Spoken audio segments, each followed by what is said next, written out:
PCR 테스트가 6,000명대로 떨어졌습니다.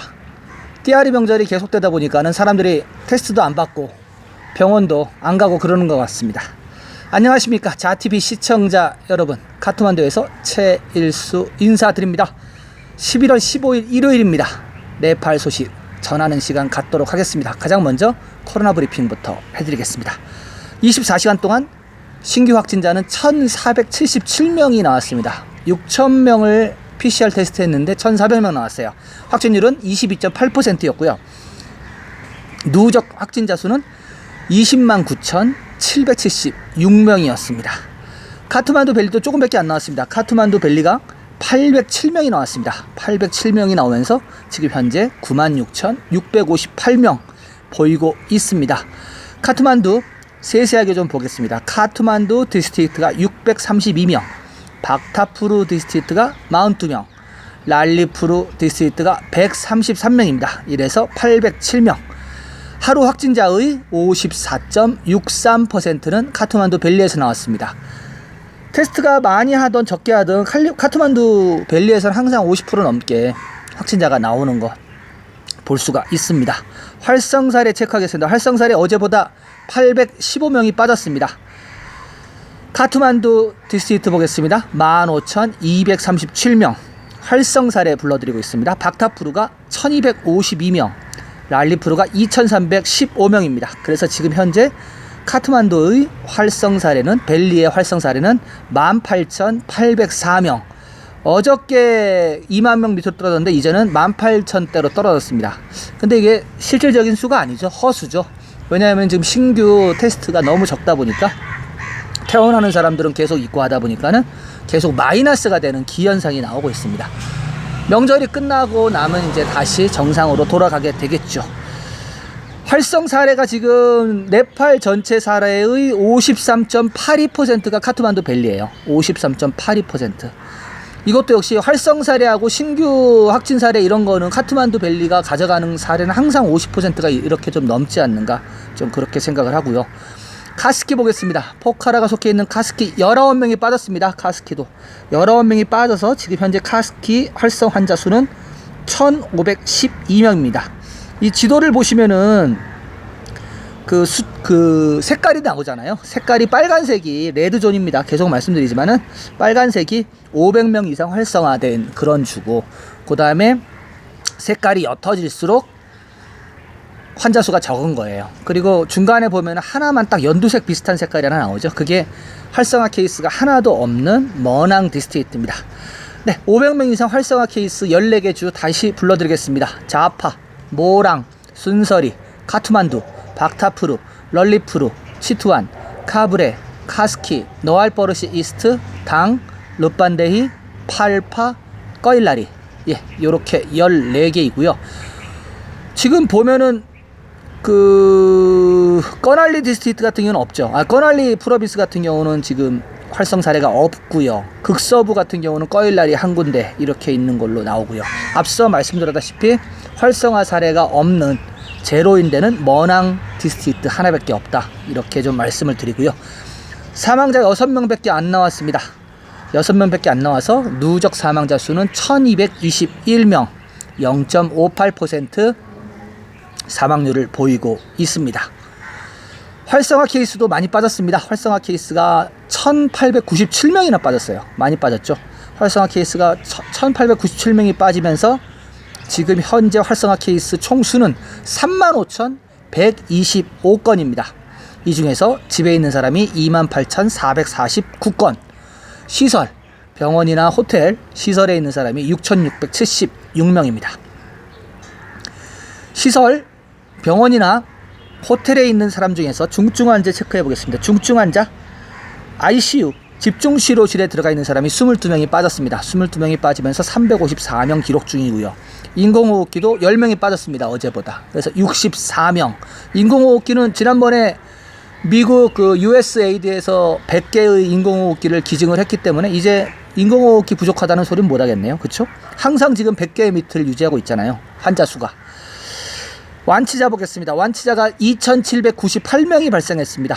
2,798명이 발생하면서 누적 완치자 수는 17만 3,430명 보이고 있고요. 회복률은 82.67%. 높죠? 예, 많이 높아졌습니다. 이유는 아실 테고요. 검역소 인원 36명이 빠졌습니다. 36명이 빠지면서 1,021명이 된 상태고요.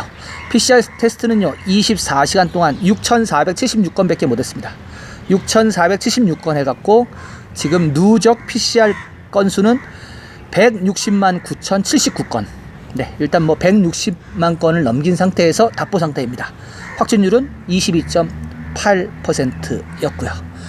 네, 요렇게 코로나 브리핑 해드리고요. 두 가지 소식 더 이어나가도록 하겠습니다. 두 번째 소식입니다. 두 번째 소식은 좀 사진이 예쁘니까 사진 위주로 좀 봐주시기 바랍니다. 네팔의 다른 매력은 밤하늘, 이러한 제목을 가진 기사 소개시켜 드리겠습니다. 히말라야는 어둠을 보호하기 위한 조치를 취한다면 별 관측자들의 안식처가 될 수 있습니다. 2016년 내셔널 지오그래픽은 사그라마타 국립공원을 지구상에서 세계 5대 별 관측 장소 중 하나로 선정하였습니다. 에베레스트 산 아래 지역은 큰 도시에서 멀리 떨어져 있고 먼지와 안개 위에 있기 때문에 천문 관광 잠재력이 크다는 것입니다. 사실 네팔의 어둠은 독특한 포인트가 될 수 있습니다. 관광 전문가들은 히말라야의 밤 하늘을 빛 공해로부터 보호하기 위해 별자리의 밝기를 능가하지 않도록 조명을 제한하는 조치가 필요하다고 말합니다. 네, 사진이 되게 예쁘죠. 물론 뭐 맨눈으로는 저렇게 보이질 않습니다. 장노출을 좀 시키고 카메라 좀 좋은 거 쓰고 하면은 저렇게 아름다운 은하수가 찍히는 그런 히말라야 사진을 만들 수가 있습니다. 근데 그 에베레스트 베이스 캠프 같은 경우가 5,300m가 넘잖아요. 그런 데서 찍으니까 저렇게 나오는 거죠. 안개도 밑에 있고 구름도 밑에 있고, 그리고 겨울이 되면은 하늘이 쨍하거든요. 겨울 하늘 같은 경우는 구름이 한 점 없이 파랍니다. 그렇기 때문에 밤에도 역시 저렇게 별자리 사진을 찍으면은 굉장히 선명하게 잘 찍히는 걸 볼 수가 있습니다.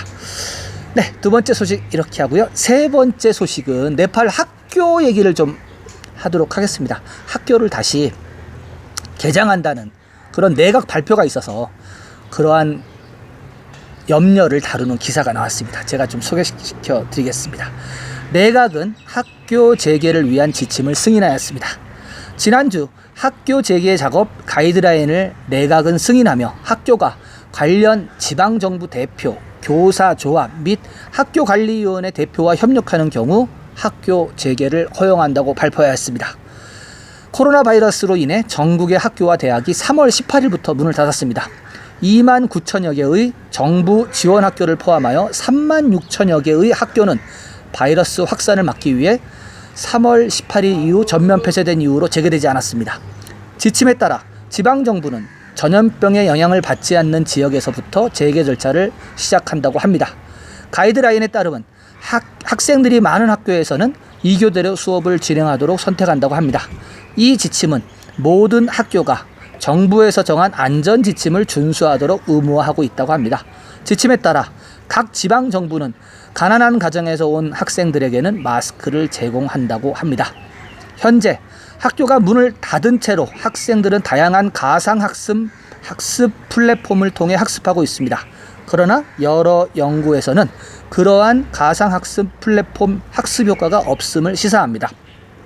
정부는 2019년 2020년 회계연도 조사에 따라 29,707개의 공립학교 중 8,366개교만이 컴퓨터를 사용할 수 있는 반면 인터넷 연결을 통해 정보기술 기반 학습을 제공할 수 있는 학교는 12%에 불과한 3,676개라고 밝혔습니다. 연방정부의 계획에 반하여 지방정부 관계자는 적어도 카트만두 계곡에서는 학교를 재개하는 것이 불가능하다고 말했습니다. 대유행이 가라앉을 위협의 징후는 없기 때문에 학교를 재개하는 것은 위험하다고 밝혔습니다. 정부는 4월까지 현재 학기를 마무리하는 것을 목표로 현재 학기 커리큘럼을 약 30% 축소했습니다. 정부 교육부 커리큘럼 개발센터에서 준비한 커리큘럼 조정 프레임워크에 따라 1에서 3학년 학생들은 총 690시간의 수업을 듣게 될 것이며 4에서 10학년 학생들은 848시간의 수업을 듣게 될 것이라고 합니다. 정상적인 상황에서는 1년에 190일 동안 최소 1024시간의 수업을 진행했었다고 합니다. 네, 다시 개교를 하라고 하는데 지방 같은 경우는 할 수는 있겠네요. 그렇죠? 지방 같은 경우는 그렇게 많이 번져있지 않는, 코로나가 많이 번져있지 않는 지역 같은 경우는 방역 지침을 잘 해가지고 하면 될 것 같은데, 카트만두는 미리 지금 못 받고 나왔습니다. 카트만두 같은 경우는 어렵다. 열기가 어렵다. 그래서 커리큘럼을 지금 정부에서 거의 30%까지 줄였는데도 못한다고 하면은 카트만두는 문제가 되겠습니다. 그렇죠?